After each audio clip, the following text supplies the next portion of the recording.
Question number 8 के अंदर कहा जा रहा है कि एक स्टैच्यू है, तो ये हमारा एक स्टैच्यू है जिसकी हाइट जो कि 1.6 मीटर टॉल है। अब ये स्टैच्यू एक पेडेस्टल पर रखा हुआ है, यानी कि एक मार्बल के ऊपर रखा हुआ है।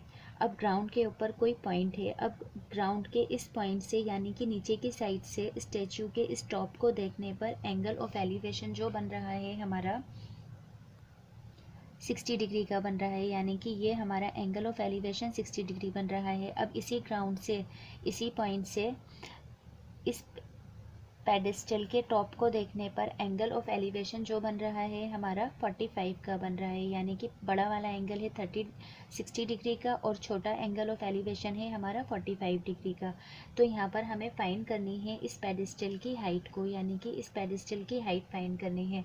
तो पहले हम इसकी नेमिंग कर लेते हैं।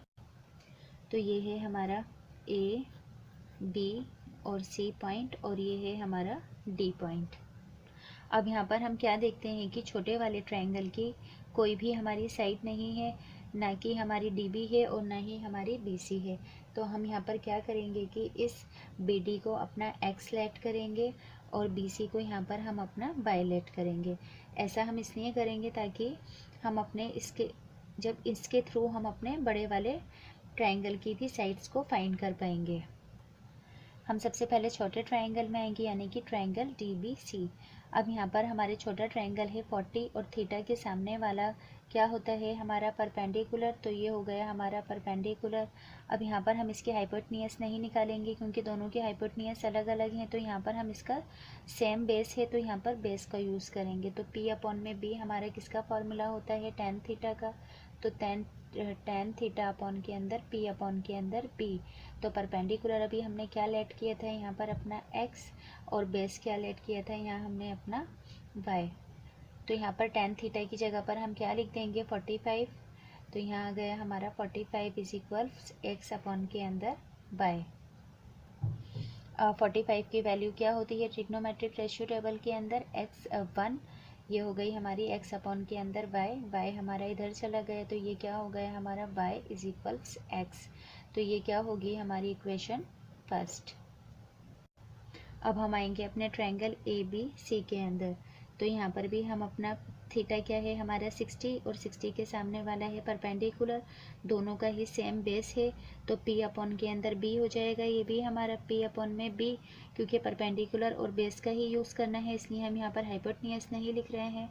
तो p अपॉन के अंदर b क्या होता है हमारा टेन थीटा, यहाँ पर थीटा क्या है हमारा 60 और p अपॉन के अंदर b क्या है यहाँ पर हमारा परपेंडिकुलर क्या है 1.6 मीटर है। एक तो AD है और एक है BD। तो यहाँ पर क्या लिख देंगे 1.6 प्लस के अंदर x, क्योंकि AD की वैल्यू 1.6 और BD की आई हमारी x और बेस क्या है यहाँ पर हमारा इसका y। तो 1060 की वैल्यू क्या होती है हमारी √3 is equals 1.6 plus x upon के अंदर y। तो ये क्या हो जाएगा हमारा √3 y इज इक्वल्स 1.6 प्लस 6। अब हम यहाँ पर क्या करेंगे कि ये जो हमारी वेरिएबल वाली टर्म्स हैं इन दोनों को एक साथ रख लेंगे, यानी कि √3y minus x is equals 1.6। अब हम यहाँ पर क्या लिखेंगे इक्वेशन फर्स्ट के अंदर y और x एक दूसरे के इक्वल था तो हम यहाँ पर y की जगह पर क्या करेंगे कि x का यूज़ करेंगे। तो यहाँ लिखेंगे √3x minus x is equals 1.6। तो ये x को कॉमन लेंगे क्योंकि दो x हैं तो √3 माइनस ऐसे ही कॉमन लेने की वजह से आया हमारा 1 और 1.6। तो ये हो जाएगा हमारा x इज इक्वल 1.6 अपॉन के अंदर √3 माइनस 1। अब रूट में हम कभी भी अपना डेनोमिनेटर को नहीं लेते हैं तो ये क्या लिखेंगे हम 1.6 √3 माइनस 1 इंटू इसको रैशनलाइज करेंगे तो ये हो जाएगा हमारा नीचे वाला जो पार्ट है √3 प्लस 1 के अंदर कन्वर्ट, न्यूमरेटर में भी लिखेंगे और डेनोमिनेटर के अंदर भी लिखेंगे।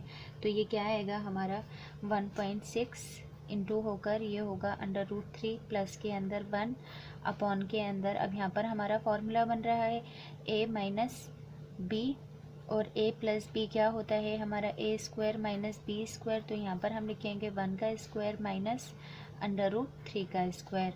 तो यहाँ पर ये क्या हो जाएगा हमारा 1.6 √3 प्लस 1, 1 को 1 से मल्टीप्लाई करेंगे 1, √3 को √3 से अगर मल्टीप्लाई करते हैं तो रूट कैंसिल हो जाता है, तो यहाँ आएगा हमारा खाली 1। तो ये होगा हमारा 1.6 √3 प्लस 1, 1 माइनस 3 का मतलब होगा हमारा 2। अब यहाँ पर से हम अपने पॉइंट को कैंसिल आउट करेंगे तो आएगा इंटू में 10, 2 1 सा 2, 2 8 सा 16। तो अब यहाँ पर हमारे पास क्या बचा, 8/10 √3 प्लस के अंदर 1। अब 10 को 8 से अगर डिवाइड करेंगे तो ये होगा हमारा 0.8 √3 प्लस 1, यानी कि x जो था हमारा, x क्या था हमारा, BD था, तो ये आ गई हमारी BD की वैल्यू, यानी कि ये हमारे पेडेस्टल की वैल्यू आ गई है 0.8 √3 प्लस के अंदर 1। तो यहाँ पर क्वेश्चन नंबर 8 होता है हमारा कंप्लीट। अगर आपको ये